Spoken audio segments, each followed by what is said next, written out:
துரேந்தர் 2 படம். இந்த படம் அளவுக்கு நம்ம கோலிவுட்ல படம் பண்ணலனாலுமே, அட்லீஸ்ட் சின்ன படம்லாம் பண்ணியாச்சு, ஏதாச்சும் ஒண்ணு பண்ணுங்கப்பா அப்படின்ற மாரி பயங்கரமா ட்ரோல் பண்ண ஆரம்பிச்சுட்டாங்க. பட் இந்த ட்ரோலே வந்து ஒரு பக்கம் உண்மைதானோ அப்படின்ற மாரி தான் இருக்கு. எதனாலன்னு பார்த்தீங்கன்னா, கோலிவுட்லன்னு பார்க்கும்போது ரொம்ப வெயிட்டான ஃபிலிம், ரொம்ப பக்காவா எடுக்கிறோம்ப்பா, ஹை பட்ஜெட் ஃபிலிம் தான் செம்மையா எடுக்கிறோம் அப்படின்னு பார்க்கும்போது பார்த்தீங்கன்னா, முக்காவாசி அந்த படங்கள் எல்லாமே ஊத்திக்க தான் செய்யுது. ஆனா ரொம்ப எதார்த்தமான கதையில ரொம்ப கம்மி பட்ஜெட்டா எடுக்கிற படங்கள் எல்லாம் இப்ப பயங்கரமா ஹிட் ஆயிட்டு தான் வருது. இப்ப சமீபத்துல வந்து பார்த்தீங்கன்னா, யூத் இந்த படமும் வந்து பயங்கரமா வெற்றியா போயிட்டு இருக்கு. உங்களால அந்த அளவுக்கு தான் படம் பண்ண முடியாது. அட்லீஸ்ட் சின்ன சின்ன படங்களாச்சும் பண்ணி ஏதாச்சும் ஒரு வெற்றியை குடுங்க அப்படின்ற மாரிலாம் பேசிட்டு இருக்காங்க. சோ அப்படி பார்க்கும்போது வந்து பார்த்தீங்க அப்படின்னா, நம்ம கோலிவுட் வந்து பதிலடி குடுக்குற மாரி சொல்ல முடியாது. பட் சம்வாட் ஏதோ மேனேஜ் பண்றாங்க அப்படின்ற மாரி சொல்லலாம். சோ எதனால பார்த்தீங்கன்னா, இப்ப ரீசென்ட்டா வந்து ஒரு சில பேர்லாம் வந்து அவங்களோட நேம வந்து ரெஜிஸ்டர் பண்ணிட்டு வந்துட்டே இருக்காங்க. சோ மணிகண்டன் அப்படின்னு பார்த்தீங்கன்னா, அவர் வந்து ஒரு மிமிக்ரி ஆர்டிஸ்டா இருந்தாரு. அதுக்கப்புறம் வந்து நெறைய கதைகள்லாம் வந்து பார்க்கும்போது அவர் சூஸ் பண்ற கதைகள் எல்லாமே ரொம்ப உண்மையான கதைகளா எடுக்கிற மாரி இருந்தது. இந்த குட் நைட் படமா இருக்கட்டும், அவர் எடுக்கிற படங்கள் எல்லாமே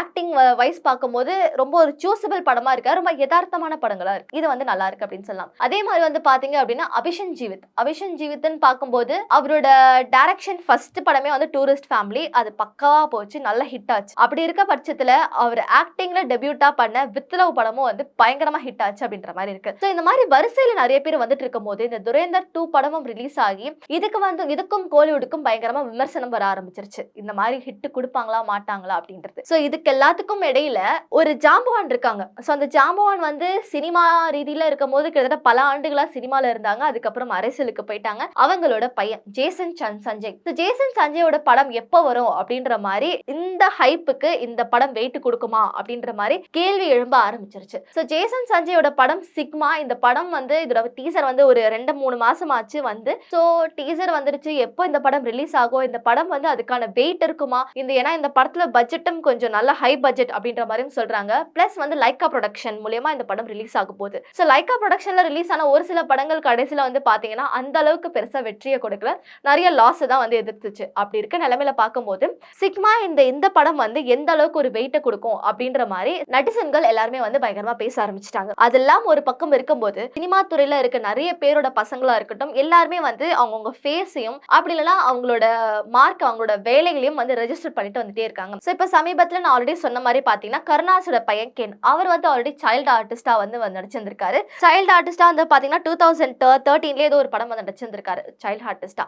அதுக்கப்புறம் வந்து வாதி படத்திலயும் நடிச்சிருந்தாரு. அதுக்கப்புறம் ஏடியா வந்து பாத்தீங்க அப்படின்னா திருச்சிற்றம்பலம், அதுக்கப்புறம் ராயன் இந்த படத்துல எல்லாம் வந்து தனுஷ்க்கு ஏடியா ஒர்க் பண்ணியிருக்காரு. சோ இந்த மாதிரி நிறைய பேக் எண்ட்ல ஒர்க் பண்ண போய் அசுரன் படத்துல ஒரு கீ ரோல், ஒரு மெயினான ஒரு ரோல்ல நடிச்சிருந்திருக்காரு. சோ அந்த நிலையில பார்க்கும்போது அவரோட நேம் வந்து பக்காவா ரெஜிஸ்டர் ஆச்சு. சரி ஓகே, இதுக்கு பின்னாடி வந்து அவங்க அப்பாவும் அவங்க அம்மாவும் தான் காரணமா? ஏன்னா அவர் வந்து அவங்க அப்பாவும் வந்து ஒரு பயங்கரமான காமெடியன், நல்ல ஒரு 2000s எல்லாம் வந்து பாத்தீங்க அப்படின்னா ஒரு நல்ல காமெடியன், பெஸ்ட் பர்சன் அப்படின்ற மாதிரி சொல்லிட்டு இருக்கலாம். அதே மாதிரி வந்து கிரேஸும் வந்து பாத்தீங்கன்னா அவங்க ஆக்சுவலி ஒரு she's a very good singer. But அப்படி அதையும் தாண்டி வந்து பார்க்கும்போது நிறைய இந்த குக் வித் கோமாளி அந்த மாதிரி ஒரு இதுல எல்லாம் வந்து நிறைய ஒரு ஃபன் செக்மெண்ட்ஸ்ல வந்து வர ஆரம்பிச்சிட்டாங்க. இந்த மாதிரி இருக்க நிலையில ரெண்டு பேருமே நிறைய பிரபலமான முகங்கள். அப்படி இருக்கும்போது அவங்க பையனுக்கு அந்த இன்ஃப்ளூயன்ஸ் இருக்கா அப்படின்னு பாத்தீங்கன்னா மேபி அந்த இன்ஃப்ளூயன்ஸ் கொஞ்சம் இருந்தாலுமே அவரோட எஃபர்ட் வந்து பயங்கரமா பேசுது அப்படின்ற மாதிரி தான் இருக்கும். இதனால வந்து பாத்தீங்கன்னா யூத் படம் வந்து ரிலீஸ் ஆகும்போது இந்த ஒரு பிரஸ் மீட்லயோ சம்திங் ஏதோ சொல்லியிருந்தாங்க. யூத் படம் வந்து ரிலீஸ் ஆகிறதுக்கு கொஞ்ச நாள் முன்னாடி இந்த முட்டக்கலைக்கு பாட்டு அதுல வந்த பாட்டு வந்து ரிலீஸ் ஆயிருந்தது. அந்த டைம்ல வந்து ஏதோ ஒரு மீட், அந்த மீட்ல வந்து தனுஷ்க்கு வந்து ஏரியா ஒர்க் பண்ணது நம்மளோட கென். சோ அப்படி இருக்கும் போது இந்த படம் பெருசா வெற்றி அடைய வாய்ப்பு இல்லையோ, ஏன்னா வந்து துரேந்தர் 2 வந்து ரிலீஸ் ஆகிற போகுது அப்படின்ற மாதிரி சொல்றாங்க. சோ அந்த டைம்ல இந்த படம் வந்து போட்டியிட போகுது அப்படின்னா கன்ஃபார்மா வந்து வாய்ப்பு இல்லை, அது வந்து வே ஆஃப் பண்ணிடும் அப்படின்ற மாதிரி வந்து தனுஷ் சொன்னாரு அப்படின்ற மாதிரி ஒரு சில ரூமர்ஸ்லாம் வந்து போயிட்டு இருந்துச்சு. ஏன்னா தனுஷ்க்கு வந்து ஏடியா ஒர்க் பண்ணாரு, இந்த படம் வந்து நிறைய வெற்றியை கொடுக்கும் அப்படின்ற மாதிரி நிறைய வெயிட் பண்ணிட்டு இருந்தாங்க. பட் கென் வந்து பயங்கர கான்ஃபிடென்ட்டா இந்த படம் கன்ஃபார்மா ஹிட் ஆகும் அப்படின்ற மாதிரி ஒரு கான்ஃபிடென்ட்ல இருந்தாரு. அப்படி பார்க்கும்போது பாத்தீங்க அப்படின்னா 10 கோடி ரூபாய்க்கு 10 கோடிக்கும் கீழே 6 to 8 கோடி ரூபாய் தான் இந்த படத்தோட பட்ஜெட்டே இருந்துச்சு. பட் இந்த படம் ரிலீஸ் ஆகி ஒரு 3 நாட்கள், ஒரு 3 to 4 டேஸ்லயே வந்து பாத்தீங்க அப்படின்னா 23.68 கோடிக்கும் மேல வந்து சம்பாதிச்சு கொடுத்திருக்கு அப்படின்ற மாதிரி சொல்லலாம் இந்த படம். சோ அது ஒரு நல்ல ஹிட் அப்படின்ற மாதிரி சொல்லலாம். அபிஷன் ஜீவித் ஒரு நியூ ஃபேஸ், ஒரு டைரக்டரா இருந்து அதுக்கப்புறம் ஒரு ஃபர்ஸ்ட் மூவி பக்கா ஹிட்டான ஃபிலிம். அதுக்கப்புறம் வந்து பாத்தீங்க அப்படின்னா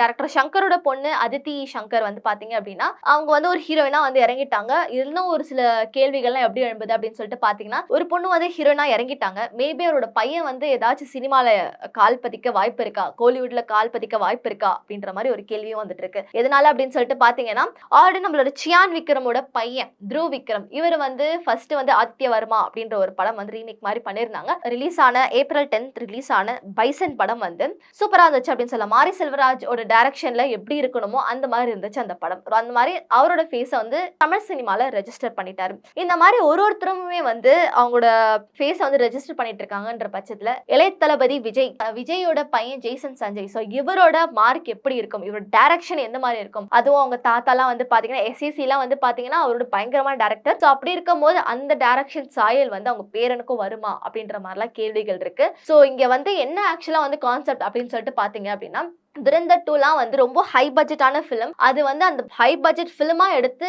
ஒரு நல்ல பாக்ஸ் ஆஃபீஸ் கலெக்ஷனை ஹிட் கொடுத்திருக்கு. பட் கோலிவுட்ல வந்து பாத்தீங்கன்னா அந்த அளவுக்குலாம் ஹிட் கொடுக்க முடியாது. அட்லீஸ்ட் நார்மல் பட்ஜெட்ல ஏதாவது ஒன்று பண்ணியாச்சு ஹிட் கொடுங்க அப்படின்னு கலாச்சி பேசிட்டு இருந்த ஒரு விதத்துல இருக்கும்போது இந்த மாதிரி ஒரு சில பேர்லாம் வந்து பதிலடி கொடுக்குற மாதிரி இருக்கு. கருணாஸ்கென் இவரும் வந்து பதிலடி கொடுத்த மாதிரி தான் இருக்கு. மணிகண்டனா இருக்கட்டும், அதுக்கப்புறம் வந்து ஏன் பிரதீப் ரங்கநாதனும் வந்து பாத்தீங்க அப்படின்னா ஒரு டைரக்டரா தான் வந்து இந்த கோமாளி பட டைரக்டர் அப்படின்ற மாதிரி நிறைய பேருக்கு தெரிய வந்தது. பட் ஆஃப்டர் தட் ஒரு படம் பண்ண ஸ்டார்ட் பண்ணாரு, ஒரு ஹீரோவா டெபியூட் கொடுத்தாரு. அதுக்கப்புறம் அவர் நடிச்ச 2-3 படங்கள் எல்லாமே வந்து பக்காவான ஹிட் கொடுத்துச்சு. முக்கியமா வந்து பாத்தீங்கன்னா எந்த அளவுக்கு படத்துக்கு ஒரு பட்ஜெட் ஆச்சோ அதுக்கு டபுள் தி அமௌண்ட் ஆகுற அளவுக்கு ஓரளவுக்கு அந்த படம் வந்து எடுத்து கொடுத்துச்சு அப்படின்ற மாதிரி சொல்லலாம். பாக்ஸ் ஆஃபீஸ் கலெக்ஷன் ஹிட் பண்ணுச்சு. சோ இந்த மாதிரி நிறைய புது முகங்களும் வந்து ஃபேஸை ரெஜிஸ்டர் பண்ணிட்டு இருக்காங்க. இந்த நிலையில ஜேசன் சஞ்சயும் வந்து ஃபேஸை ரெஜிஸ்டர் பண்ணுவாரா அப்படின்ற மாதிரி ரொம்ப கேள்வி வந்துகிட்டே இருக்கு. சந்தீப் கிஷன் இவரை வச்சு சிக்மா படம் எடுக்க போறாரு. சோ இது வந்து பேன் இந்தியா மூவி அப்படின்ற மாதிரியும் சொல்றாங்க. முக்கியமா வந்து பாத்தீங்கன்னா ஒரு பக்கம் வந்து தெலுங்கு படம் ஹீரோ, அதுக்கப்புறம் வந்து நம்ம தமிழ் பட டைரக்டர் அப்படின்லாம் இருக்கும் போது பாத்தீங்க அப்படின்னா இது அவரோட ஃபர்ஸ்ட் பிலிம், ஜேசனோட ஃபர்ஸ்ட் பிலிம் அப்படின்றதுனாலும் இதை பத்தி நிறைய பேச்சு வந்துட்டு இருக்கு. சோ ஹோப்ஃபுல்லி வெயிட் பண்ணி பார்க்கணும் ஜேசன் சஞ்சயோட அடுத்த வெளியீடு எந்த அளவுக்கு இருக்க போகுதுன்ட்டு. சோ கூடியும் சீக்கிரம் இந்த சிக்மா படம் ரிலீஸ் ஆனாதான் தெரியும் அவரு வந்து கோலிவுட்ல ரெஜிஸ்டர் ஆகுறாரா இல்லையா அப்படின்றது.